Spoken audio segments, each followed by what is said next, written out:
procureur wax démb li procureur wax démb non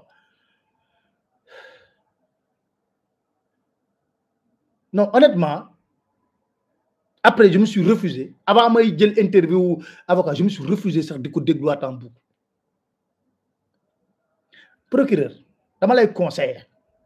je vais te donner un conseil je vais pas t'envoyer la facture je vais te donner un conseil simple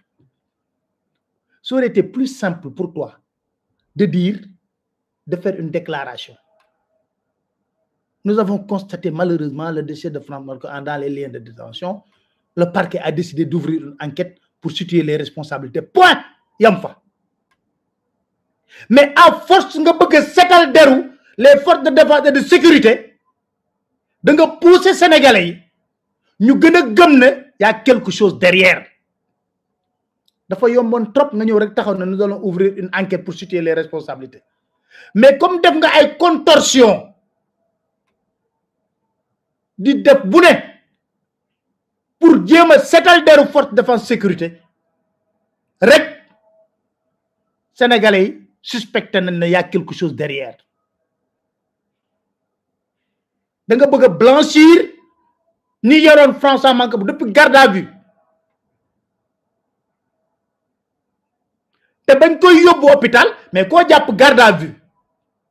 boo ko yóbbu hôpital kay ci diggante bi xanaa am na lu xew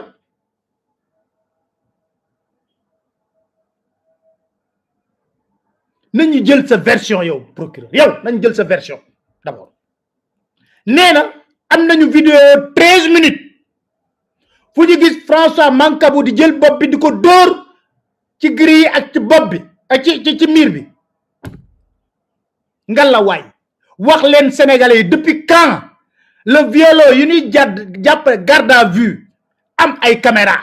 depuis quand ñëpp fa jaar ñoom Guy Marius Sagna ñeneen ak ñeneen ak ñeneen ak ñeneen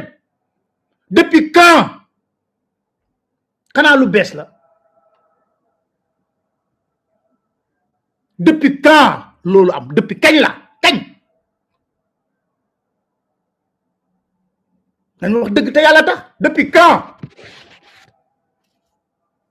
ba ngeen mën di filmer nit pendant 13 minutes ngeen a ngay jël bopp muy jël bopp bi di ko dóor ci grille di ko dóor ci miir bi 13 minutes yàlla ngeen koy gis nga ne yéen a ko gis seen vidéo am ngeen vidéo boobu léegi xam nga thèse boobu dama la laaj depuis quand sénégalais yu dem garde à vue yëpp xam nañ li fa xew léegi bu ñu rombee ci loolu ñu nangu la léegi xam nga man gawma loolu ñu nangu la sax léegi am na caméra ñu nangu la léegi admettons que am na caméra bu ñu sampee caméra xanaa fi ñu denc en garde à vue des détenus xanaa c'est pour veiller sur eux xanaa c'est pour veiller sur eux loolu de laa xam ci prison yi xanaa c'est pour veiller sur eux ba duñu am ay tentative de suicide wala loolu pour contrôler les détenus kon mu nekk na nit dafa war a nekk en poste di xool foofu ba xam lan moo xew ngalla waay ngeen toog 13 minutes ngeen ne François Mancabou mi ngi mbëkk bopp bi mi ngi toj fii mi ngi def lii mi ngi def 13 minutes yàlla ñaar mooy mën a nekk ka war a toog ca caméra ba di surveiller loolu nekku fa woon wala bu fa nekkee tamit non assistance personne en danger deful liggéeyam police day jàpp nit ci non assistance en danger léegi nag police moo jàpp François Mancabou non procureur soyons sérieux waay 13 minutes yàlla 13 minutes lañ wax de muy jël bopp bi di ko dóor ci miir ak ci grille ngeen koy seetaan jaxaran non c'est extraordinaire nit ñi ku ñu yab kan lañu yab mais gis nga dëkk nag boo foogee ne yaa fa gën a muus bay wax lu la neex jàppal na yaa ngi commencé dof ndax boobu ñëpp constaté nañ ca ndof ba pare yow rek yaa ko constaté gul ki den xool ba mën a procurer une vidéo de 13 minutes sans intervenir non assistance personne en danger xamal pour wax leen li ngeen wax du dëgg c'est pas vrai François Mancabou ba ngeen ko defee li ngeen ko war a def ba yóbbu yóbbu ko principal il a toujours gardé sa lucidité ndax wax na ak jabaram wax na ak ay avocat am Patrice Kabou wax na ko démb ci interview bu ma def ak moom soyons logique ku jël 13 minutes sa bopp di ko dóor ci miir ak ciy gris xanaa bu la yóbboo hôpital bi ngay war a njëkk am traumatisme crânien la war a doon bu la yóbboo hôpital di la xool xanaa premier diagnostic bi lu muy war a njëkk a révélé traumatisme crânien waaw non il était lucide ba ngeen koy yóbbu la avait perdu connaissance mais il était lucide jabaram ba mu ñëwee dégg ngeen mu def témoignage yu mu def mu ne gis ngeen gars yi nuñ ma def xam nga ku xam na li muy wax avocat am Patrice Kabou ba mu ñëwee daf ko joxoñ tànk yi kooku comprendre mu ne ko xoolal yàq nañ sama tànk yëpp je ne crois pas que dinaa mën a doxaat voilà les faits ngalla waay yàlla wàccel ñu musiba ci ñii ñëpp di wax ak seen njaboot ba ñu dund naqar ba xam li muy def ci nit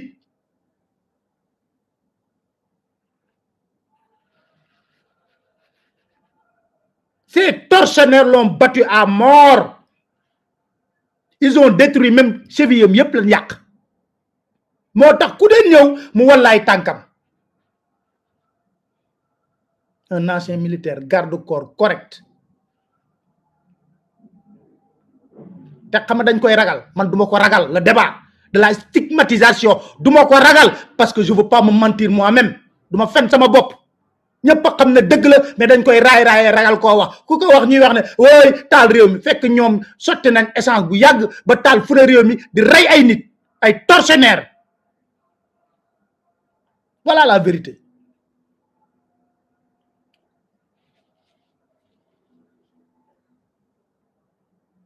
lu tax François Mancabou ñu dundaloo ko métit yooyu torture yooyu lu tax parce que ñoom ils sont obnubilés à l'heure actuelle pour monter un dossier boo xam ne njeexital li ci Ousmane Sonko la te dafa leer mooy xam nga lan ay trouble à l'ordre public insurrection loolu yëpp luñ ci jublu ci njeexital li xam nga mooy lan mooy waxoon naa leen fii dama leen deewoon yéen waa Pastef déglu leen ma newoon naa leen fii préparez-vous par tous les moyens pour défendre votre leader parce que ñu ngi comploter ci moom wax naa leen ko fii ñaata yoon parce que à l'heure actuelle ñu ngi jël di charger François Mancabou a refusé de signer un texte boo xam ne ñoo ci bindu lu leen neex ton avocat d'ailleurs l'a avoué ay aveu te moo tax seen rebelle boobu ñu kii ba tey jii njabootam tegu ko bët mort mi ñuy wax tamit de mooy teg pensante bi léegi laa jotee teg ay njabootam léegi tout de suite ñoom ba tey jii tegunu bët seen doom kenn du wax ci réew mi Macky na rey ay policiers nañ rey ay gendarme nañ tot kenn du wax non mënul nekk ku nekk la nga gëm nekk ci mu jeex tàkk et puis c'est fini et puis c'est tout bind seeni teg torturer ko ba yóbbu ko xanaa koo jàpp garde à vue deful benn résistance et sa kooku même bu defee résistance xanaa mënul wees mënoo koo dóor ba tëcc ko bu wal ko ba mu nooy ba mënatul dara nga obligé daw di ko yóbbu hôpital principal pour sauver ko parce que yéen ba nga ko yóbbu hôpital principal xam ngeen lu tax ngeen yóbbu ko foofu c'était pour le sauver xam ngeen ne li ngeen def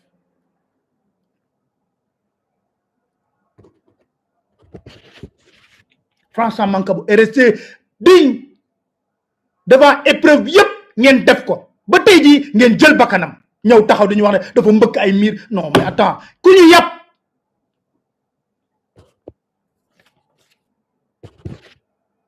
xam nga ñun état la ñuy wax ak régime la ñuy wax ak Macky la ñuy wax ak le reste on s'en fout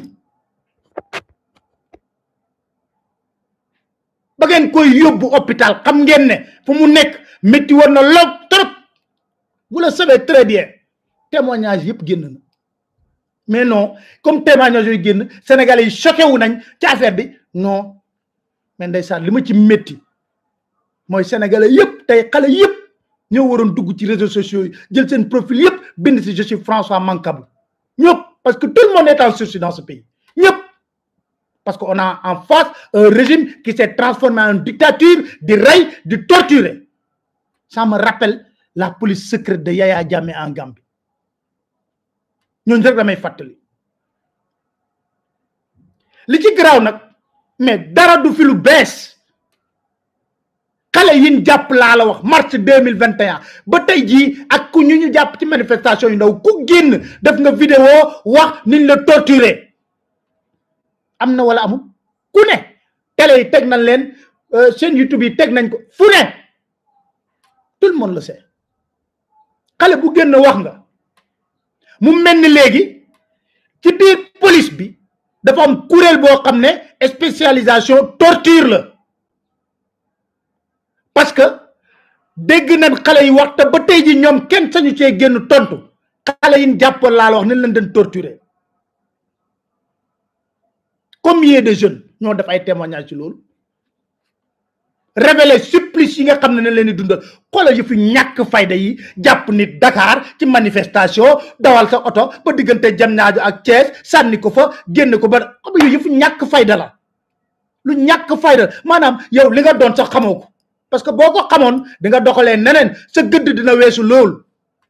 mais non xam nga Sonko da doon wax mortel combat mais maintenant on est dans un combat de survie pour dund on en est arrivé là au Sénégal ñaata jeune laa la wax ñoo def ay témoignages yu leer nañ wane pratique torture yi li nga xam ne moom la leen def bu leen jàppee xoola bu la jàppee sax laa la wax ni ko jàpp nit deful benn résistance luy yoon nga dóor ko foo ko teg yi embarqué ci fourgonnette mu yéeg calmement nga këdd ko c'est de l'idiotie parce que yow leer na la boo solutoon tenue boobu nga def ko ci mbedd bi xale bi defal la bagage très rapidement vous vous cachez derrière vos tenues pour faire ça et derrière vos titres je suis désolé mais c'est ça la réalité vous vous cachez derrière vos tenues et vos titres pour def li ngeen def mais boo leen ko summee dox ci mbedd mi xale yi bu la waxee taxawal doo bouger doo leen bouger xam ngeen loolu bu baax mais ñi ngeen koy def seen jaarbaat lañ seeni doom lañ seeni leneen ak leneen seeni mbokk lañ ci réew mi lañ nekk police gendarmerie bu nekkee ne yéen am ngeen li des nit ñoo xam ne am na yu ni incarné valeur pour la république réveillez-vous il est temps de sonner le tocsin mu jeex pratique yooyu jeex xale yii ñu jàpp tuddee leen ay forces spéciales ak lu ne mais ni ngi wax lu ñu leen di def sondeel la ñuy taal xale ñoo ko nettali ay nit sondeel la ñuy taal di leen pour ñu avouer wax naa la ñu ngi bëgg a charger dossier bi au fond tôt ou tard dossier bi dañ ko bëgg a rattacher ci Ousmane Sonko te da ngeen xam ñu jël sondeel bi sotti ko ci say awra am na benn xale bu nettali na ba ñuy def loolu sax am na kenn ku jigéen ku nekk police dafa tiit ba xam ndax tellement la douleur était insupportable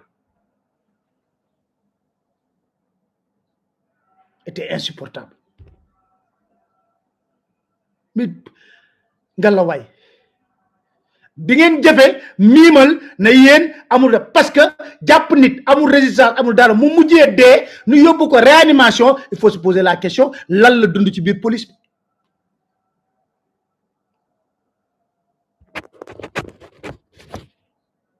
beneen bi nañ ko wax te ñeme ko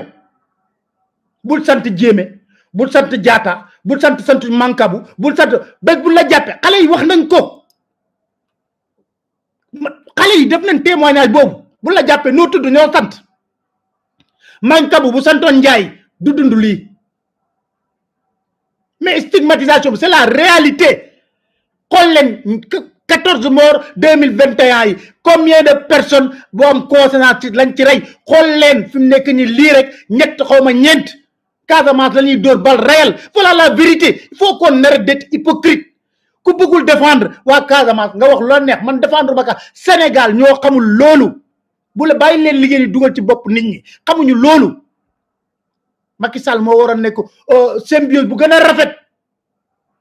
nga nekk alpulaar juddoo ci séeréer yi ñu yor la màgg bëgg a dund màgg ñoom ñu tànn la def la seen maire bu nekkoon séeréer na ñun séeréer nañu wate parce que xamuñu loolu Sénégal ñun yéen a ko def xale yi wax ko da ngay di jàpp nit di leen laaj nan lan sant